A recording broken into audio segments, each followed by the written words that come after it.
정우님, 요즘 가장 눈에 띄는 게 증여가 다시 늘었다는 점입니다. 서울 집합건물 증여 건수가 지난달 기준으로 345건으로 3년 3개월 만에 최대치였고 40대 증여 증가율이 전월 대비 85.7%까지 뛰었다고 하더라고요. 그리고 강남구 82건, 송파구 81건, 노원구와 마포구가 각각 80건, 서초구 17건이 상위권이었습니다. 이게 실제로 시장에 어떤 방식으로 영향을 주고 있다고 보십니까?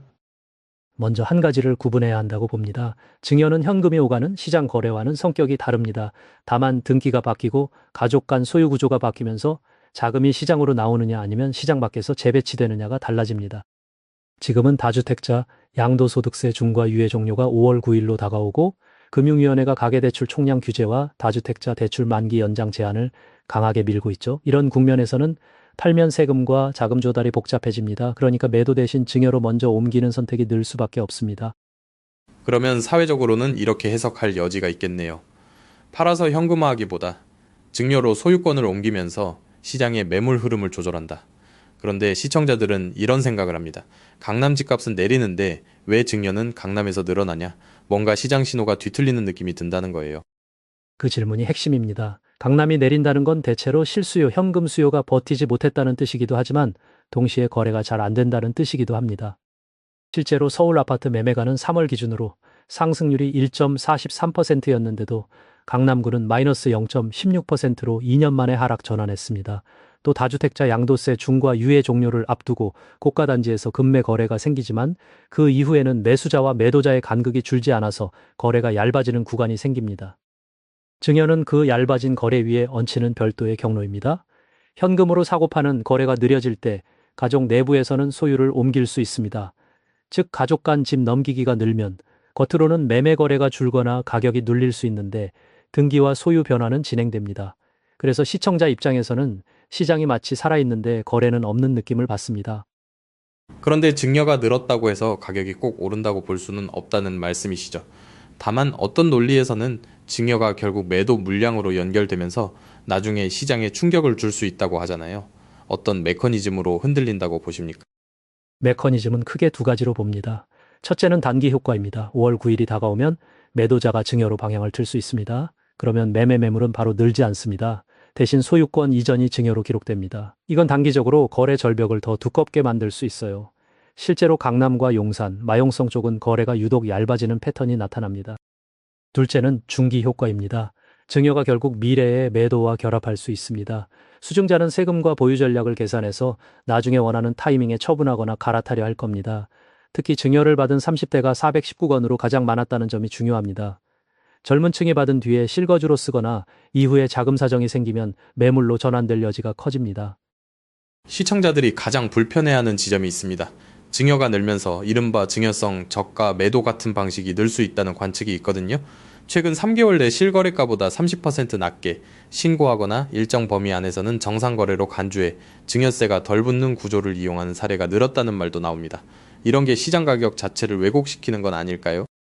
그 가능성에 대해서는 경계는 해야 한다고 생각합니다. 다만 증여 자체를 원인으로 곧바로 가격 왜곡으로 단정하기는 어렵다고 봅니다. 시장 가격은 현장 수요와 자금 조달 조건, 대출 규제, 전세 시장의 수급이 같이 움직이거든요. 그래도 논점은 분명합니다. 신고 가격과 실거래가 사이에 괴리가 생기면 가격 신호가 흔들리고 시장 참여자들이 서로 다른 정보를 갖습니다. 그러면 호가 조정이 더 늦어지거나 지역별 양극화가 심해질 수 있어요.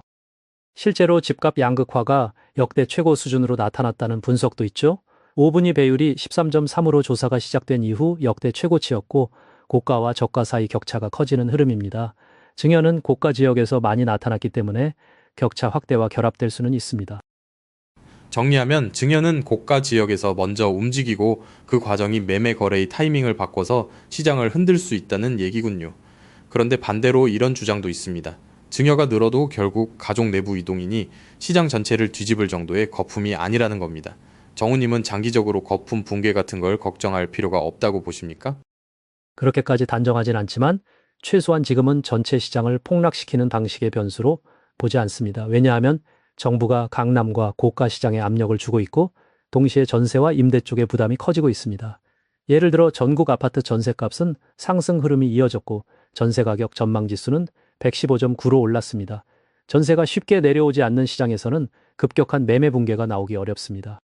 또 정책을 보면 이미 여러 축이 동시에 작동합니다. 토지거래 허가구역, 재지정, 대출 만기 연장 제한, 양도세 중과 유예 종료 같은 이벤트들이 겹치면서 거래량이 특정 구간에서만 출렁이고 전체는 천천히 갑니다. 이건 증여가 더해져도 그 패턴을 완전히 바꾸기보다는 세부 타이밍을 바꾸는 쪽에 가깝다고 봅니다. 그런데 시청자들은 이런 말을 합니다. 정우님 말씀은 논리적이지만 현장은 분명히 불공정합니다. 가족이 증여로 부를 이전하면 결국 내 집 마련 경쟁은 더 어려워지는 거 아니냐는 겁니다. 이 부분은 어떻게 답하시겠어요?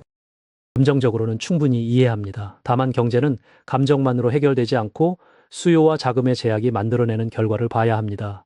지금 집값이 양극화되고 강남이 눌리는 흐름은 고가 시장에서 매물을 내놓게 만드는 압력 때문이기도 합니다. 그런데 매물을 내놓는 방식이 꼭 매매만은 아니고 증여로 일부 이동하는 거죠.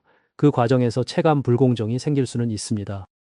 그래도 정책의 취지는 명확합니다. 투기성 수요를 줄이고 거래를 투명하게 만들고 실수요 중심으로 시장을 재배치하는 겁니다. 그렇다면 증여가 늘었다고 그 자체를 금지하는 방식으로 가기보다는 세원 투명성과 합리적 과세 집행으로 게임 룰을 맞추는 게 더 효과적이라고 봅니다. 그래야 증여가 더 과도한 회피 수단으로만 흐르지 않습니다. 증여가 늘면 앞으로 5월 9일 이후 시장은 어떻게 달라질 가능성이 있습니까? 가족 간집 넘기기가 실제로 매물과 수요에 어떤 형태로 반영될까요? 5월 9일 이후를 보면서 증여의 잔상이 두 방향으로 나타날 수 있다고 봅니다. 하나는 증여로 소유가 바뀐 수증자가 곧바로 현금화하지 않고 버틸 가능성입니다. 이 경우에는 매매 매물이 즉시 폭증하지 않아서 가격은 급변하지 않을 수 있습니다. 다른 하나는 수증자가 일정 시점에서 갈아타기나 현금 흐름 필요 때문에 매도를 선택할 수 있다는 점입니다. 특히 40대와 30대 수증자가 많고 강남과 송파, 노원 같은 지역에서 증여가 집중돼 있으니 해당 지역에서 중기적으로 매물 전환이 일어날 수 있어요. 그래서 시장이 완전히 안정된다기보다는 거래량이 얇은 가운데 지역별로 다른 속도로 움직일 겁니다. 지금 서울 내부에서 강남은 내려도 성북과 동대문이 오르고 강북은 매수 우위가 더 회복되는 흐름이 관측됩니다. 예를 들어 주간 지표에서 강북 14개구가 67.9로 전주 대비 상승했고 강남 11개구는 59.8로 하락했다는 자료가 있죠. 증여가 이런 지역 차별화에 기름을 붓는 역할도 할까요? 일부 기여할 수 있다고 봅니다. 증여는 수혜자가 누구인지 어디에서 생활하는지와 연결됩니다. 증여가 많이 일어나는 지역은 단순히 세금 이슈가 아니라 결국 사람들이 원하는 입지와 자산 가치가 높다는 뜻이기도 합니다. 그런데 동시에 강남은 규제 압력과 대출 제약이 강해지고 그래서 매매 거래가 막히거나 눌립니다. 그 틈에서 같은 서울 안에서도 수요가 다른 구로 이동하면서 가격이 양분화되는 겁니다.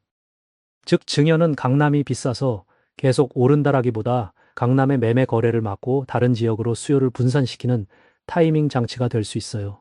이게 풍선 효과와 유사한 양상으로 보일 수 있습니다. 실제로 정책이 특정 구역을 누르면 다른 구역이 오르는 그림이 반복됐고 지금은 역양극화라고까지 부르죠. 마지막으로 방송을 보는 분들이 가장 궁금해하는 질문으로 마무리하겠습니다. 수증자가 되는 가족, 증여를 고민하는 가족은 지금 무엇을 조심해야 합니까? 정우님이 데이터 관점에서 한 줄 조언을 한다면요? 첫째, 증여는 가격을 바꾸는 마술이 아니라 자금 흐름과 세금 흐름을 바꾸는 행위라는 걸 인식해야 합니다. 둘째, 증여 후 매도 가능성까지 포함해서 시나리오를 짜야 합니다. 지금처럼 양도세 중과 유예 종료, 대출 규제, 전세 수급이 같이 움직이는 국면에서는 한 번의 의사결정이 미래의 선택지를 좁힙니다. 마지막으로 지역별로 시장이 다르다는 점을 꼭 말씀드리고 싶습니다. 강남과 강북이 같은 속도로 움직이지 않습니다. 증여가 늘었다고 해서 전체가 한 방향으로 간다고 생각하면 오히려 판단이 늦어집니다. 반드시 내 자산이 움직일 구간, 그리고 내가 매물로 전환할 수 있는 시간표를 숫자로 확인해야 합니다.